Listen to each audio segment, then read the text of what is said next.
It's Bourbon Night. Hello, I'm Chad. I'm Sarah. We're bringing you basically a recreation of an experience that we had down in Lynchburg, Tennessee. Yeah, so we went down to visit Jack Daniel's Distillery for the very first time. They invited us down to come and try the 10 and 12 year, and we thought, why not? We've been meaning to get to the distillery anyways. Boom. Yeah, we'd love to do it. You know, you've probably seen a lot of other reviews of the 10 and 12 come out around the same time because, as they keep aging up, it's not unexplored territory because they have done it in the past, but for modern day, it's unexplored territory.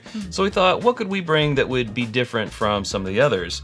And we thought about recreating this tasting that we had there with Chris, the master distiller. He had to start out with a single barrel, which is 94 proof. Then we moved to the 10-year batch 2, which is 97 proof, and then up to the new 12-year at 107 proof. 107. And we thought it was a good idea, again, to recreate this tasting here because we had a blast on our trip and everything tasted great the day that we had it. And we were in a room full of people who were also, we all loved it. We were all happy to be there. It can be easy to get swept up in the romance of those types of moments. Sure. We did have a fantastic trip, but we thought, let's remove ourselves from the situation and revisit this in a controlled environment. Let's do a home court, right? Home court advantage here, and we'll see if we, have the same feelings.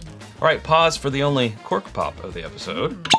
This is a single barrel that we did pay for ourselves, but just for full transparency, the 10 and the 12-year are samples provided to us by the distillery.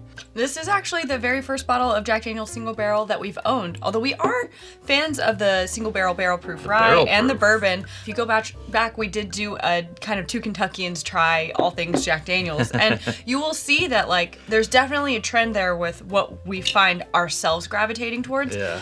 I mean, any distillery is going to make a whole portfolio full of products, and for everybody. It's for everybody, right? So I don't expect to love everything that anyone makes. Yeah, we definitely had some of the single barrel proofs, but this is our first 94 proofer. It's going to be a different single barrel than we tried down there, obviously. But the interesting thing, and what makes it germane to the subject, Sarah, tell me. Yeah, is that the 10 and the 12-year started out as barrels that, if they weren't doing the extra aged offerings, would have ended up in the single things barrels. like this, which are usually, I think they said 5 to 7 years around there for those single barrels. Just, it's all dependent upon taste. Okay, right off the bat, banana. There's a little bit of a fruity note in there. Yeah. It reminds me of a bread, like a cranberry orange brown sugar bread, like sort of a breakfast bread. This takes me back to my grandmother's kitchen. When I walk in, she would always have bananas, and I would get, in the morning especially, I would get just the smell of bananas when I'd walk into her kitchen. Yeah. So this is kind of where it's taken me.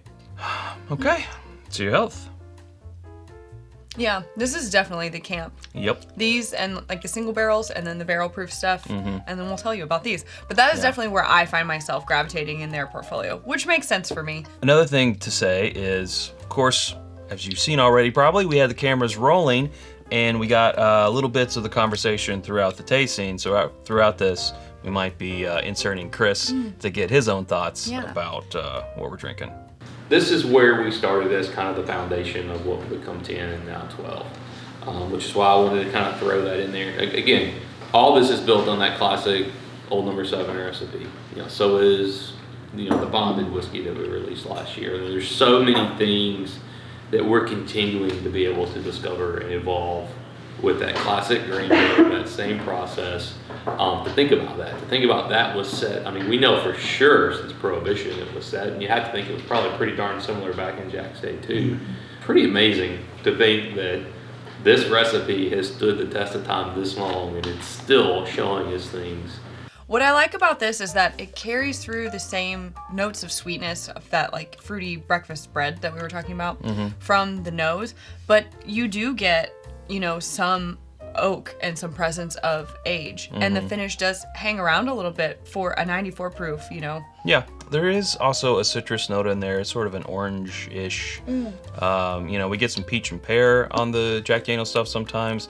I think this one's just going a little bit more in that citrus direction of orangey. You getting that? Yeah. Now for my flavor profile, I'm kind of wanting a little bit more oak on this and a little bit more perception of age, we say, because something can be old and not taste old, something can be young and taste old, it just depends. I think that's why they have the 10 and the 12 year. So I'm looking forward to stepping up here because I think this 10 year, which we've had the 10 year batch 1, and there's actually an episode out linked up there.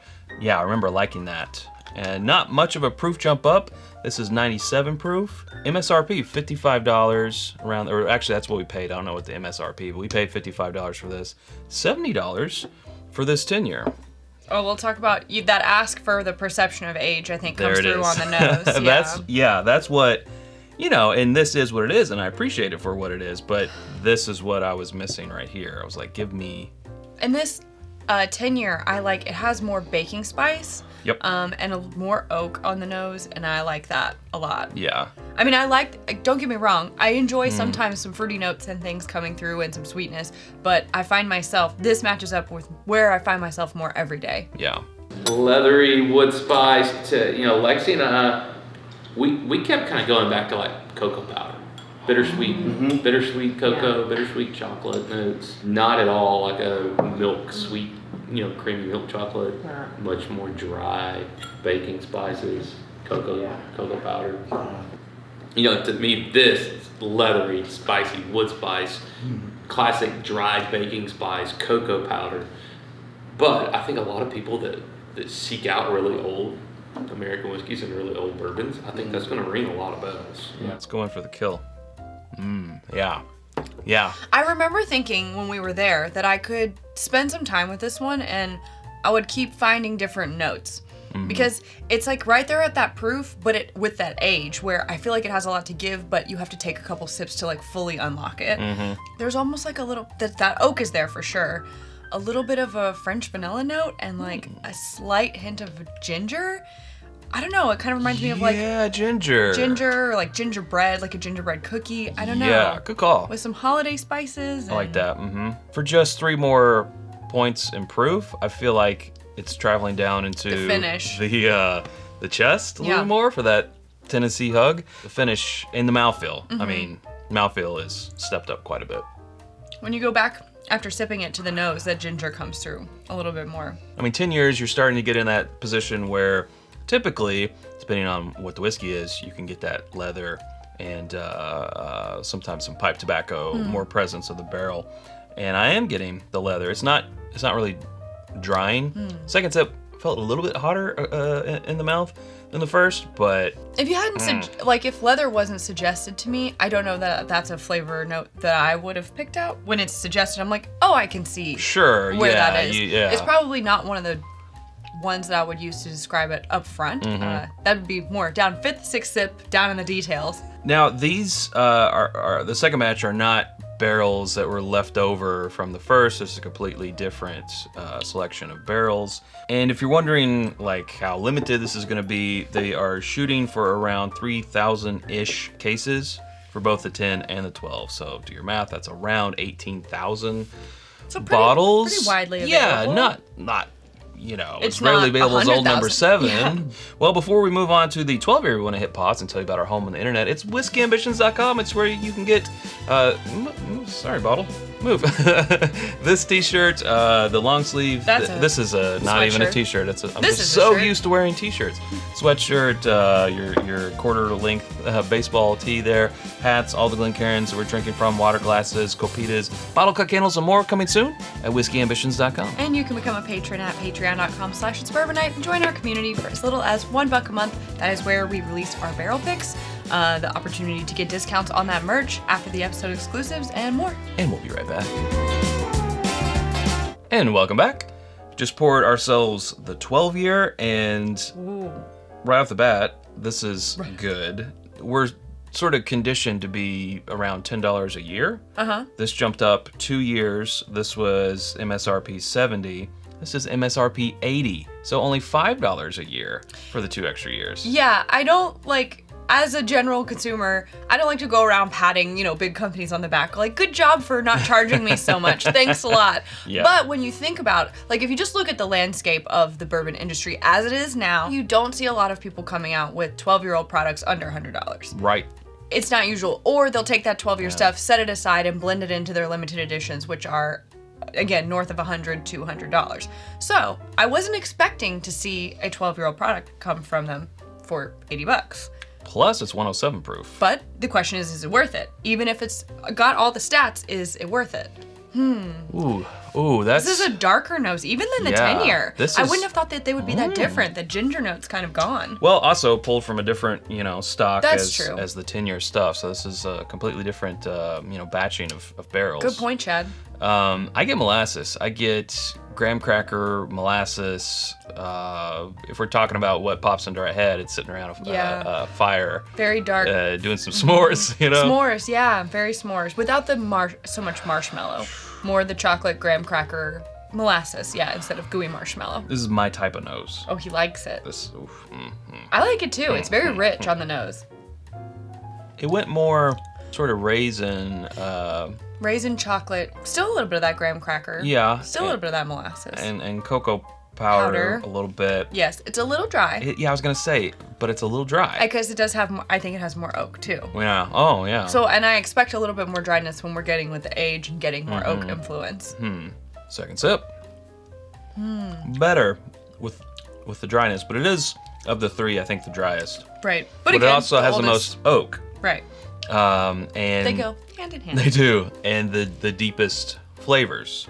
Although, I'll have to go back to this 10 here in a second. I'm kind of partial to the 10. The 10 sort of maybe, it's sort of like, what do you prefer? If you are like, I'm after those deep, dark, bold, I want oak, I want, I don't care if that's what I want, then the 12 is going to be in your lane. But if you're more looking for more of a Goldilocks right in the middle, just right situation, Might be that 10 I think it's going to be the 10. A lot of the other issue that we have is the yield of the barrels. Yeah. There's so little liquid sometimes left in this barrel, which is twofold. Number one, we have to go and find more barrels too, because we want to hit about 3,000-ish cases. To kind of get to that number, we have to do some digging. But it also lends itself typically to a drier, more tannic flavor profile, right? So the more you lose, the more concentration effect you're going to have on the liquid that's left behind. We have ways of kind of, weighing the barrels out and seeing, knowing how much is there. That we can kind of use that as a guide. And then from there, it's sampling. I mean, it's just sampling and pulling, and the things we can physically measure, yield, color, proof, kind of use that as your guide, and then start working from there. And sometimes it goes pretty normal, pretty linear, right? Less whiskey, darker whiskey, more barrel character, right? So more evaporation, more concentration of color, more concentration of wood flavor. But it's not always that way. Because you know what the 12 is sort of reminding me of, and I don't know if it's against the law to mention Jim Beam and Jack Daniels episode, but it kind of reminds me of the Knob Creek 18 year. Flag. Hey, we're a bourbon channel. We do what we want. I see what you're saying, though. Yeah. I totally see what you're saying. Close and proof. That was 100. This is 107. And that was 18 years, and this is 12. But as far as hey, this is oaky and a little dry. That was the first Those place deep, in my dark mind flavors? went to. Yeah. I didn't goof up and call this Jim Beam. That's great. I did that at the distillery though once. And Embarrassing. Yeah. Okay. Third sip. I'm loving the hug. Really like how it settles down here in the chest feels. This shirt or sweatshirt, by the way, feels nice. These are raised. I like it. It's called an applique. Oh, there you go. Applique. I'm just kidding. Applique. Yeah, the finish, once you sort of let the dryness kind of fade away or whatever, it's really nice here in the chest, and I'm liking the finish a lot. I'm liking the deep flavors. I like oak. I'm an oak fan. Yeah, so for me, this is not over the threshold of too oaky for me. It's creeping up to it, but it's not there. Good. That dryness, for me, is the only reason that's making me go back and be like, do I like the 10 the best? That's what I want to find out right now. After we have the 12 on the palate, how's the 10 gonna react? I think people might be questioning, oh, well, if I buy one, do I really need the other? But I think two different ball games. What you're pointing out earlier was that they're just different batches. Yeah. Right? And then I also think that the 2-year difference, you can taste it. Nose, I gotta give it the 12 all day. But palate, let's find out. Yeah, that's fair. Well, I think my glasses say it all. I drank all of the 10. Here's a phenomenon in whiskey. The step up, step down effect, right? We were stepping up from a younger, lower proof in the single barrel to the 10, and you're like, you like that? You go from the 12-year, 107 proof, down to a 10-year, 97 proof, and then it's less of the honeymoon, right? Yeah. I'm not saying the honeymoon's over, but going back to the 10-year, I missed some things from the 12. So I don't know which one I'm calling my favorite. I'm gonna go back to the single barrel just to see how I feel now. Well, the nose doesn't hold a candle to these other two. I mean, it still smells nice. See, after having those now, this is a bit light and the fruit sweet. I prefer this direction. But in the beginning, I liked the step up process. That was nice. Okay, I've got my decision between these two, but I do want to do what you decision. did and go back to the single barrel. I mean... Oh, yeah. You see? Yeah. But I like, that's why we do things in order, right? Yeah. This is why we arrange things, tasting some way sometimes. Between the two, the 10 and the 12 that is, I am going 12. I'm shocked. Sarah? I'm actually going to go with the 10. Okay. I'm not discounting the 12 at all. I think it's a great product. I think what's holding me back is that little bit of dryness on the finish. Sure. I think that the 10 is hitting just the right balance of the oak with all the other flavors. I really like those kind of holiday baking spices, the little bit of that ginger in there, like that French vanilla note. I do like the 107 proof of the 12 year though, also. A couple drops, because I remember we put some drops in it down there too. That's true. I wouldn't say no to either of them. We used to have this thing where we really thought that, Hey. well, okay, so not just to be biased against one distillery, I also thought this about Maker's Mark at one point. I thought, because I'd had 90 proof Maker's Mark, because I'd had regular Jack Daniels, as you can see in our Jack Daniels episode, and as you know, we've talked about Maker's Mark many times, we just thought in the beginning of our bourbon journey that we just did not like those distilleries because we did not like their core product.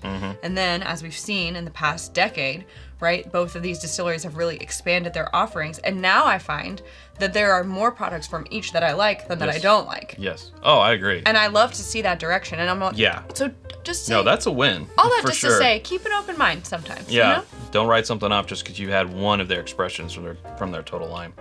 I had some water to my 12, and I don't know. I would probably drink it neat. At the distillery, I decided, no, just, I don't want to add my Unless water. I was in a certain mood, I put some water in. I really did like it. It sort of kind of went middle, I feel like, in between the 10 and the 12. Okay. An 11.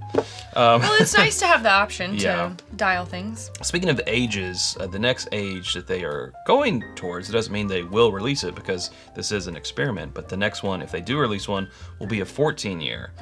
16-year, 18-year, because they used to have some really old ones. They used to, yeah, back in the day. You know, this is sort of, besides ancient history, this is uncharted territory, so they're not going to release something just because. They're going to taste it another 2 years and decide if it's is it worthy for your palate? Worthy to go out there. But really cool that they're doing that.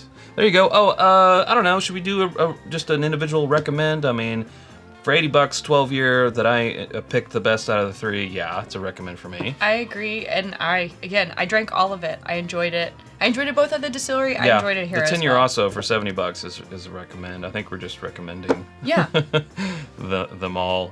All right, well, this was great. Thanks so much for joining us. If you haven't subscribed to us already, you can do so by clicking right up here. There's suggestions of other videos down here, and we hope to see you over there in one of those. Thanks, Sarah. Thanks, Chad. Okay, until next time, drink more bourbon.